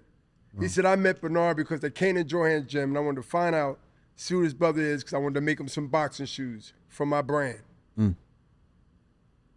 I told him, I said, I ain't going to wear the shoes because it looked like the bottom will come out. I don't want to get messed up. He started that. So I turned him down on the shoes, but I said, look, if you can do this, you can do that, then we'll do something, and that's how that happened. But he said this, and this is important now. And it's there. He did many interviews from Fox TV to the other people. Just look up, you'll see everything on there on his website. He said, quote, he was clearing his gym out because it was his time to train, and he had a fight coming up, and he clears the gym out, and they was telling me, my guy Malik, you know Malik is, probably met Malik, but Malik was clearing everybody out. He was my assistant that did all the hang up, and Danny and everybody, we known each other for 20-some years. And he was clearing the gym out, then he said, man, I just wanted, he said, all right, come on, man, you know, man, I was just wanting to come see him, man, I just come home, and he did. He said, I just come home, showed the ID. I just come home from Dallas. I was up Dallas. They said he was up there. I just wanted to go ahead and meet the brother and show him some shoes I made. And when I heard, he said when Bernard heard that, he was in the ring. I was already in the ring. I was on the ropes getting some water, and I said, yo, man, what? You did what? He said, yeah, I did 8 years. I wanted to come. I said, oh, man, yo, let him stay. 14 years later. I said, let him stay. Yeah. I said, let him stay in. And that's the connection. Wow. When he said he was down, and I seen him trying to do something, I can't turn a brother down like that. And I'm not saying that brothers that never been there to come, but that's something that got my attention. Yeah. Because I didn't want to be the one to do what people tried to do to me. Do you understand? Yeah. You'll be back in 6 months? Yeah. Because they're going to shoot you down. And everybody ain't going to put that olive branch out there or that anchor out there to say, look, man, if you grab it, I'll pull you in. Yeah. Right? You gotta grab it. You have to grab it or you're done. Because I can't swim, and I'm not jumping in there because I can't swim. Yeah. Got to grab it. If you don't grab So it. if you don't grab it, what can I do? But what I did, and that's a lesson that I continue to tell myself, that it might not come all the time when you be in a position like that. That's really genuine and legit. Yeah. When you ain't got to do 100% of all what they want you to do for them. But when they want to contribute by saying, okay, I just need a little bit, I need a nudge. I need a nudge, man. A little push, yeah. I need a nudge. I just need a little nudge, a push. Let me ask you a question, though, since speaking about nudges and pushes. Because you know you came home, right? You said you came home boxing. Which fight for you was the one, because you went through all this. I had to work too, you know that, right? Yeah, yes. So, Penn Tower Hotel. Oh, you was working at a job. Yeah, yeah. Oh, so with all that, right? You still fighting. You still getting paid for fighting fights. I was breaking down dishes, man, on a skid. Now, what fight was it that you said when you made your first $1 million? What fight was like, all right, this is my, you don't got to put a number out, but it was like your first $1 million check. And how did you feel getting that first $1 million? I would say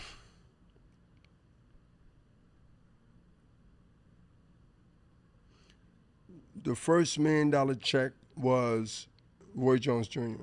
No. Take that back.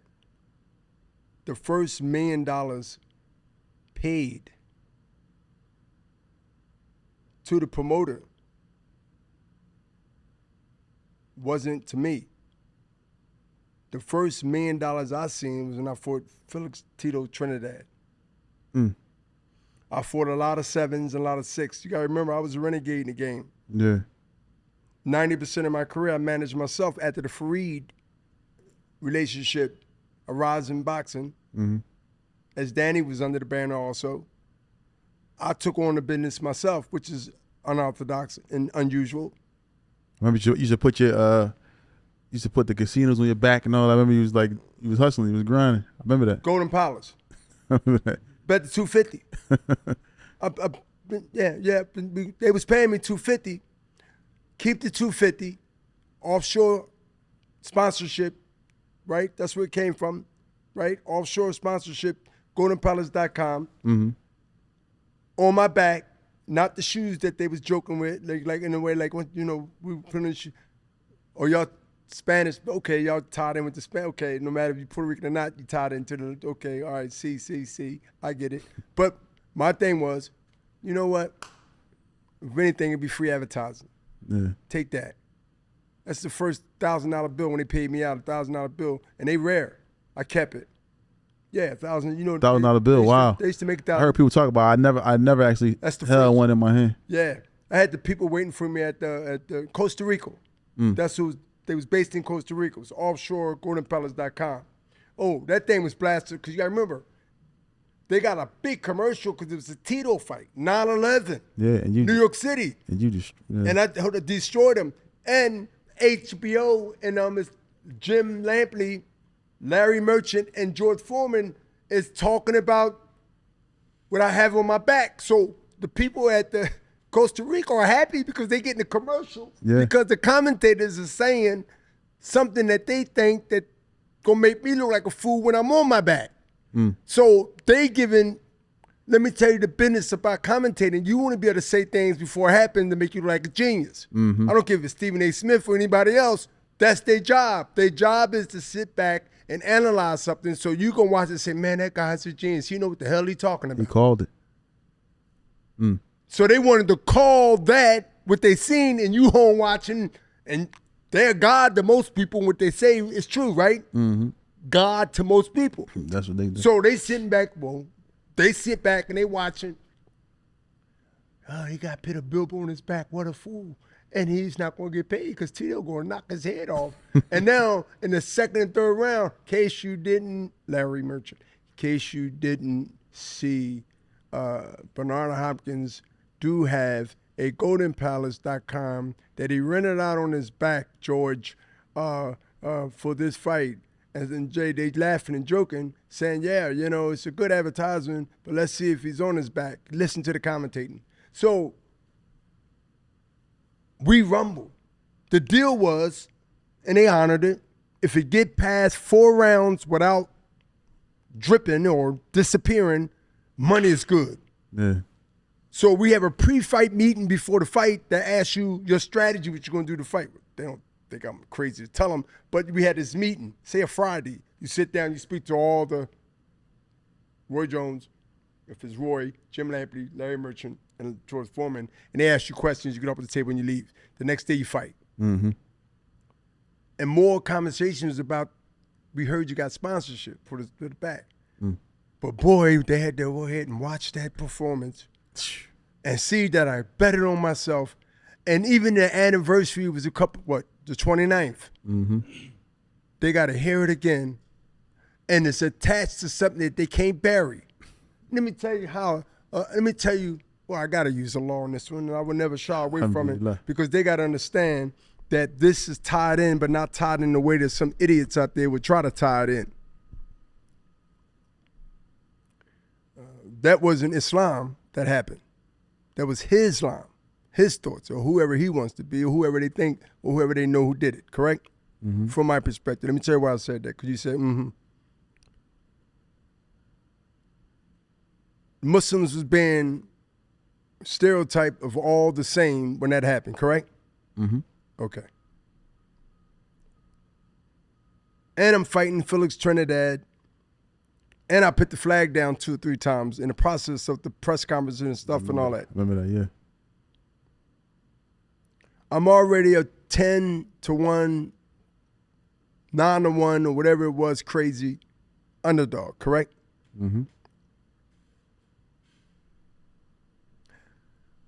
9/11 put a eyeball on that historic moment of my life that will never be forget in this land that we live in, America. Because every year that calendar turns September. The fight was scheduled for the 15th of September. 9/11 happened. They postponed it to the 29th of September. That historic moment is attached to my historic moment in life. That will never be erased. And America will make sure it never will be. And along with that will be my historic moment in the sports and non-sports world. You got to understand what this statement means. You don't have to be a sport maniac to understand the connection. If you understand and you're alive and you have knowledge of the moment that one of the biggest, if not the biggest event that had over 15,000 people under one roof in New York City, of all places, where New York and America was on high alert and so patriotic to each other. The love, the hospitality of opening up the door, helping an old lady up the stairs, greeting each other with smiles and passionate,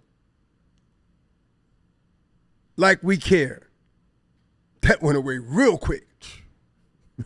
But it's the moment of that execution from the executioner was so profound, embedded in the history. Now and the future. It will be a blueprint. I hear from fighters all over the world. Danny hear from fighters all over. Man, I'm still watching that tape. I'm reading comments through social media about people, by kids, people weren't even born yet, and they're a fighter now. Amateur, mostly. Some pros. UFC guys. I got a lot of fan base in the UFC. Big fan base. Exactly. Let me ask you a question. I know you stopped in what, 12th round, right? Last round you knocked him out, right? Or they was gonna rob me. Yeah. Now, did you know during that fight you was gonna stop him? Yeah. Look at the corner. Ask the corner and see what Bowie telling me. You gotta finish him. Got him this one. Yo, please. Yeah. Go in that corner and take a little time after you get your schedule and put that thing on and say, you know what, everybody, show it. Boom, they're clipping. Boom. Time to get him. Bowie said, close the show. We gotta close. We don't know what these guys got on the scoreboard. Yeah. I'm not Don King fighter. Don signed me for the tournament. I beat Keith Holmes. He beat William Joppy. We met in the finals. They didn't have, let me tell you how this thing was, and it's there.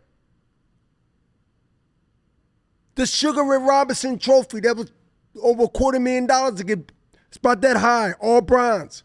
Ray Robinson like this, the details of the eyes, everything. I didn't get that trophy that was supposed to be sent to the winner, like the NFL Super Bowl trophy. Can you imagine the Eagles winning last year? And not getting the trophy. They said it's locked in the closet and they can't find a key. I mean, come on. So we got a promotion that's been promoted even longer because of 9/11, Danny, everybody.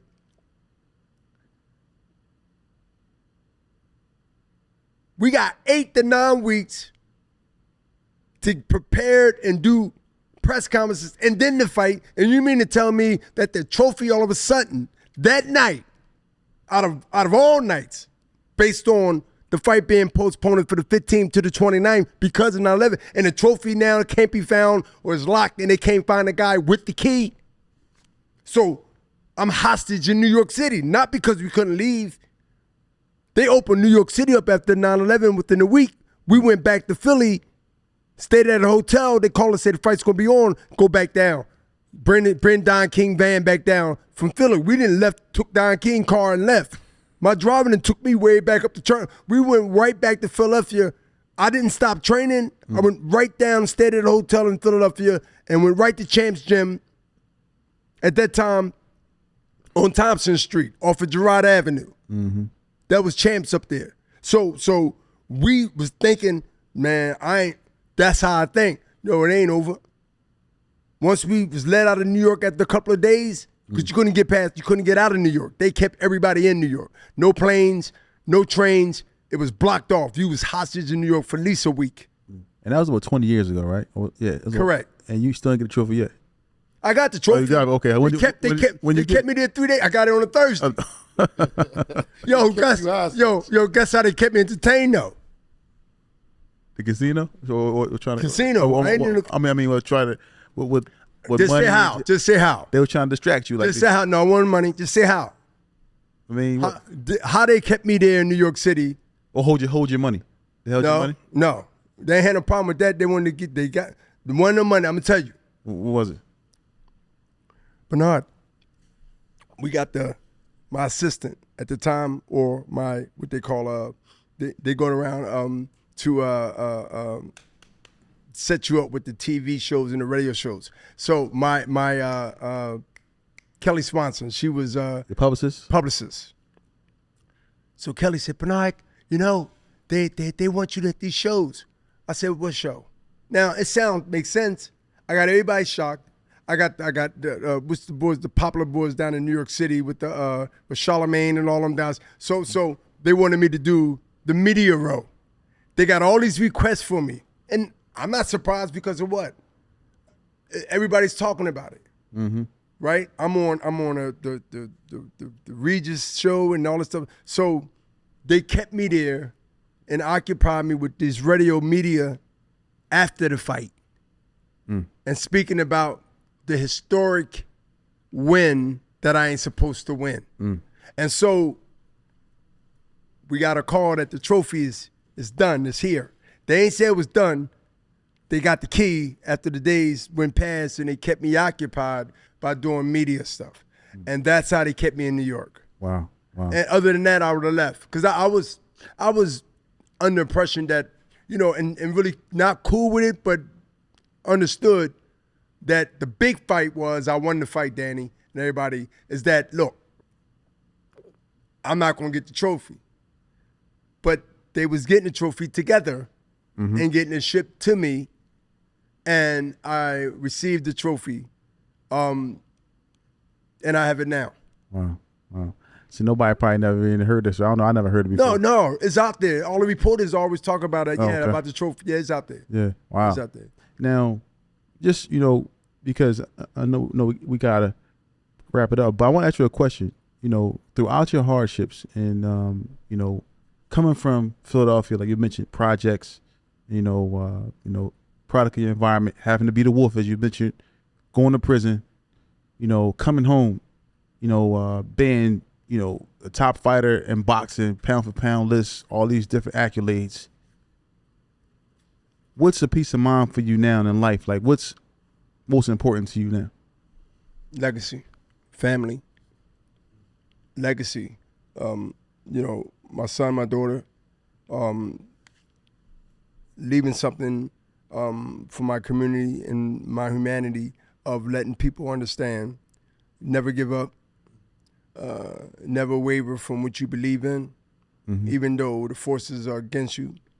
You have to play the card the way you need to play the survival and then win.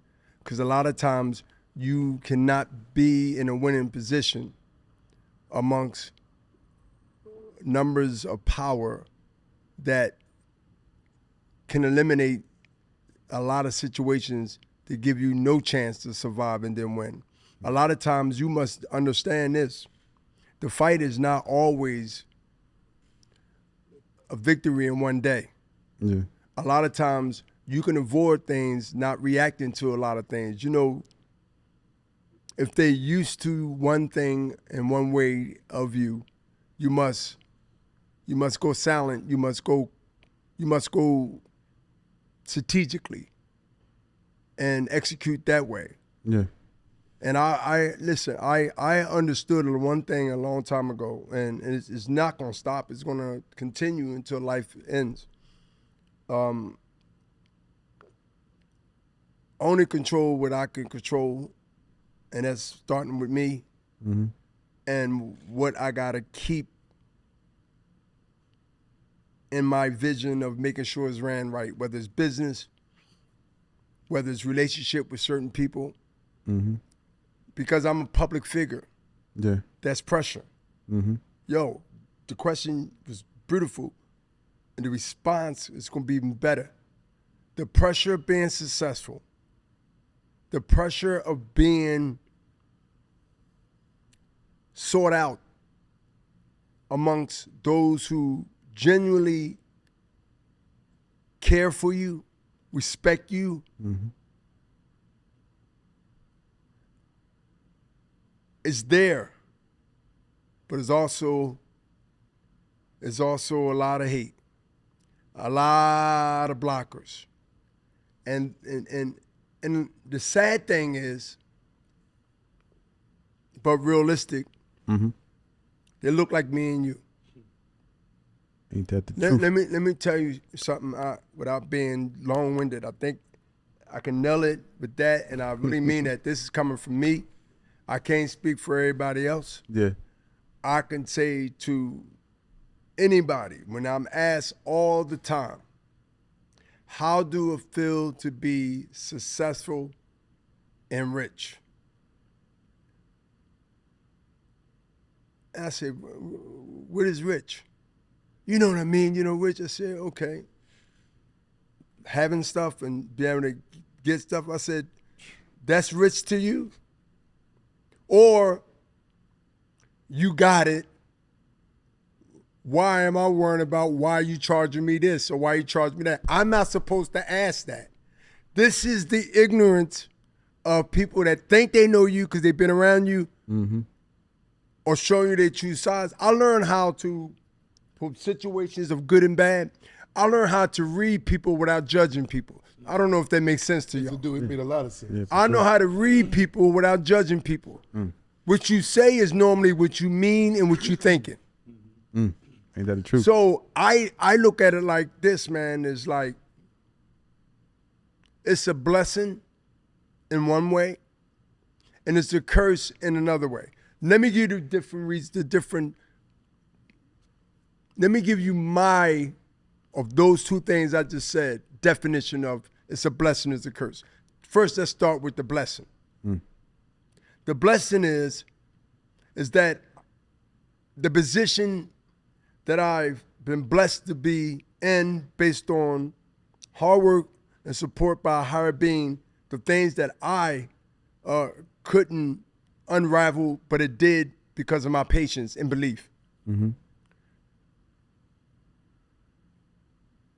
The other side of the curse is that so many things come at you, so many agendas, who to trust, who not to trust. The friend today could become your enemy tomorrow. Yo, how many people that can say that and really mean that? And don't matter who outside looking and say, yeah, he's right, is that, and it ain't about that, it's you. Your friend today could become your enemy tomorrow. What I mean by that, give you one definition. Most people, not all, would count your money before you count it. That is true. I'm trying to figure out, like, where did you come up with this number to fix this car? Do I got the civilian, no titles attached to me price, or do I get the champ price? Do I get the successful price?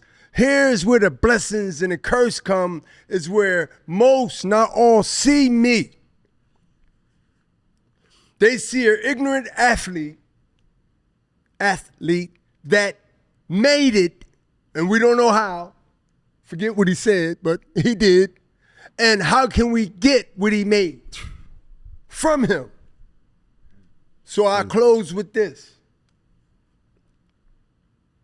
The fight wasn't getting it. See, I knew what I had to do to be in this position and still be in righteousness on the deen. Alhamdulillah. With failures of that and making mistakes, but repenting to that and still don't reach the dreams that you focus to accomplish. Now the biggest fight wasn't in the ring. None of the fights that I had, I can tell you now since I've been retired over 8 years, none of the fights that I had, in every fight I had, and I had some tough ones, been knocked down, been hit in the back of the head, in the cup, and I've done it to them. It's been a war. But you know where the biggest fight at now? And I'll close with this. The biggest fight has been to protect what I built. Yo, to protect what I have built and what I have accomplished. Because now the takers, the vultures are coming. Buzzards. And at 61 in January, any mishaps, crucial. You can't recoup back what you already been through and what you already know. Then it's not shame on them, it's shame on you. So the biggest fight now is not the fight that got me here. It's the fight for the second half of lifespan. Think about it. 61 in a few months. 30 years or less or more, blessings from that, that takes me into that it's about now and always been about in the last 20 years of this thinking before I got to 60 has been the future and not this give, let them earn it, let them understand it. Give them 2 educations. Give them the education they get on the corporate side up there in those schools in the county and then take them and I'll sit them down and I'll let them see even now. My son, 14, I'll let this is this. Well, Dad, what is this? And take them this. And my daughter, take them this and show them this. And say, y'all got to understand. And I say, y'all kids, my children has to understand that this life right here is the real life, but it's the fantasy life compared to what I'm going to show you now. I took them down under the bridge around the corner on Frankfurt before they cleaned it out, Mama Parker. I told them why they nodding and didn't judge those people. That could have been a judge. That might have been a judge. That might have been a teacher right there. I stayed on the corner and I watched them, let them see that with their mouth open. Oh, that's traumatizing. Yeah. Calm down. We ain't get out the car. I told them. I said I had to go. I did the same thing. Really? I did the same thing. I didn't go under the bridge, but I rode. Man, I stayed right there in the mix. I put my Bronco in the park. I sat there and they all in the window. They look. I said, don't raise the window down. Just look. Yeah. And I seen people that I went to school with nod. Is they all right? They say that's and that. You know, anything could have happened. And I talk plain language. I don't hide nothing. I don't hide nothing. I give them because I want them to understand. Because when I don't tell them, somebody else will. Yeah. It's best to hear from someone to love them. Talk to the family. That's where the blessings start first. You abandon the family of conversation, of knowledge and understanding, and you help 30 more people outside of that, and you skip past the people you see first as you walk out that door. It's one of the worst things you can do. You must do the same of knowledge and understanding, I believe, way back in the teachings, before I converted over to Sunnah, is to understand that you give knowledge to the cradle to the grave and let them understand that, look, there's going to be failure and success. Mm-hmm. But shame on you if you keep failing the same time over the same stuff at the same moment. You must learn from those things that you don't like. It's easy to fall in love with things that you do, like you don't have to repeat remembering them because they're going to stick with you, just like a winner and a loser.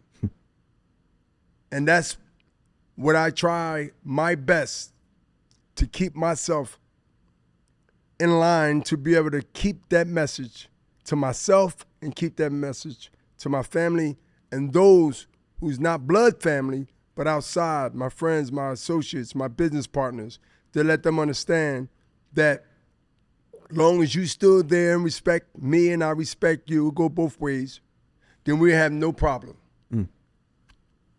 Wow, that's a very, very important message, because a lot of times we can forget that where we came from to get to this point, and we'll forget, and then we'll just let people that shouldn't be around us.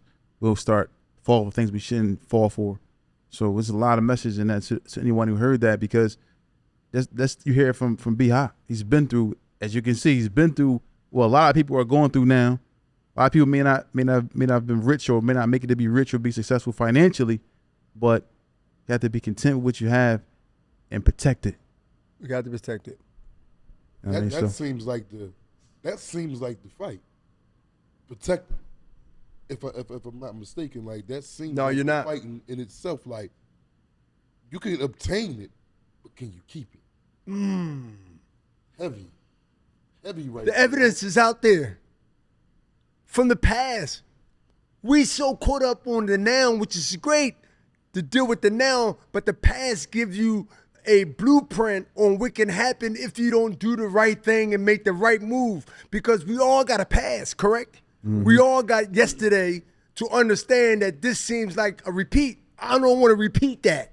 Yeah. Whether it's relationship, whether it's businessship, or whether it's anything, you must understand to keep going forward that if you didn't fall in love with that failure, fall in love with that response from the past, yes, it's in the back of you, but understand it can easily be in front of you if you repeat the same behavior.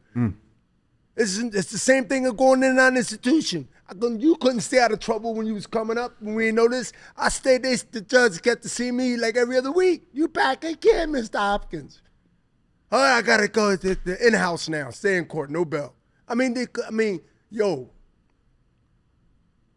even in society, there are people that might have 9 lives. Been shot, been stabbed, and this, man, yeah, he got hit 4 times, man, he out. You gonna keep trying and throwing the dice and playing Uno cards with your life? Nah, man.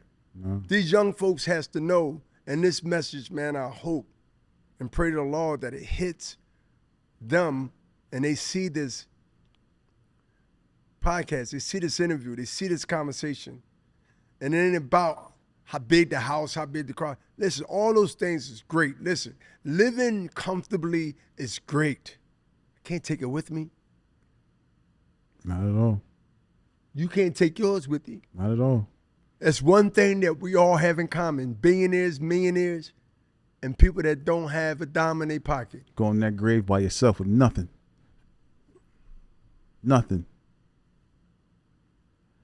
That's another message. Like, sometimes, people can be in a bond or a tough situation, and they sometimes put money before their own safety. And now when I say safety, like their livelihood, meaning like them going to prison, them being harmed and killed, because the hunger aspect, they're not thinking about all the other consequences, because they just focus on getting some money, not knowing that money isn't everything. The value of life, that's second, third, fourth thought of individuals, and even myself, when you're doing things to people and then you cussing them out like they did something to you the next 3-4 days, if they run into you or you run into them, which could be a fight out, shoot out, stab out, or whatever, that is based on the lack of understanding that life is bigger than that car, bigger than that I got a few dollars in my pocket. You know, you only get one. Like, how do life choices that can cause you life of death or incarcerated or negative in a way you're alive, but you can't function because you paralyzed from the waist down in a wheelchair because of a gunshot, a bullet. How and what time of this era of life that life become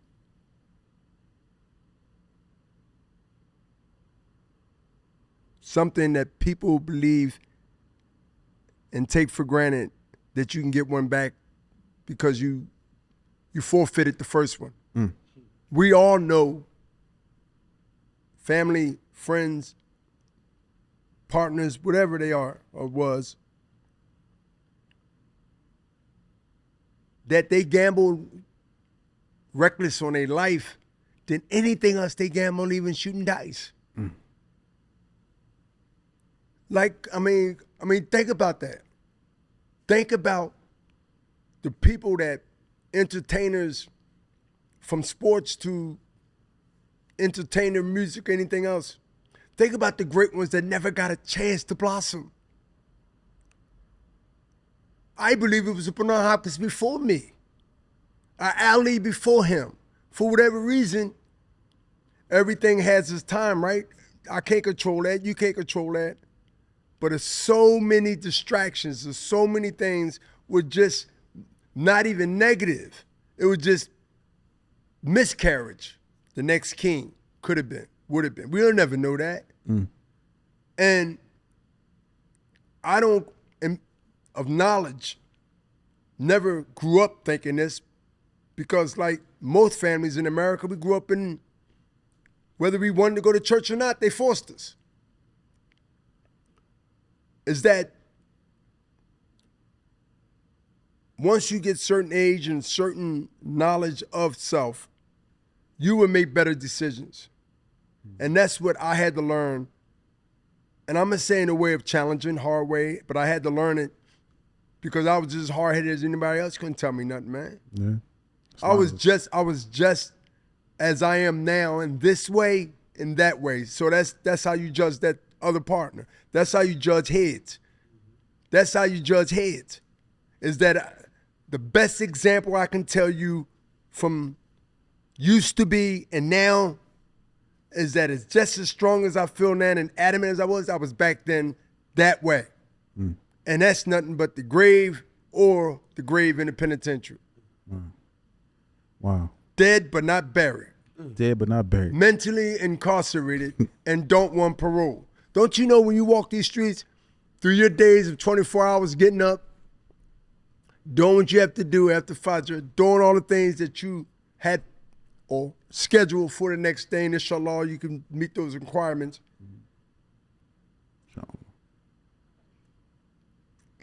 The mentally dead, but the walking dead that you run into every day, just passing in the course of you taking care of your business. You got to navigate through all that. That's why prayer is important. Because you don't understand, well, you do, you don't have a idea what tomorrow hath challenges tomorrow can bring to you. And that's why it's important. Fajr, that is so important. I'm, 4 more after that, but that to me starts my day. Yeah, mine too. Mine too. And so listen, it's very imperative for those listeners and those out there, because we talk about prison, but we also shed light on that it's not something that you should be looking forward to. You should be looking forward to greatness. And you heard B Hop come on the show today and speak about hardships and success and uptime, downtime. So it's very, very important that everyone takes heed. Anything else you want to say, Young, before we go, Young? Oh man, Bernard said it all, man. Like, I'm in like a daze because he's not even in a daze. That's the wrong thing to say. I'm in like a go harder moment now, I should say, because the words from him and what he's been through, his trials and tribulations, and where he's at right in life right now, and he's content. And again, like you said, it's not about getting it. It's about holding it and maintaining it when you do get it. That was it for me. That was it for me. Yeah, and we want to appreciate you, B Hop, for coming on the show, man. And we gonna stay tuned. We're gonna be on TBIC as well. So, but thank you, really appreciate you, man. I appreciate it, and man. may I Allah appreciate continue to bless you and your family. Allahumma ameen. I mean. I mean. All right, we out. It's Tales from the Jails.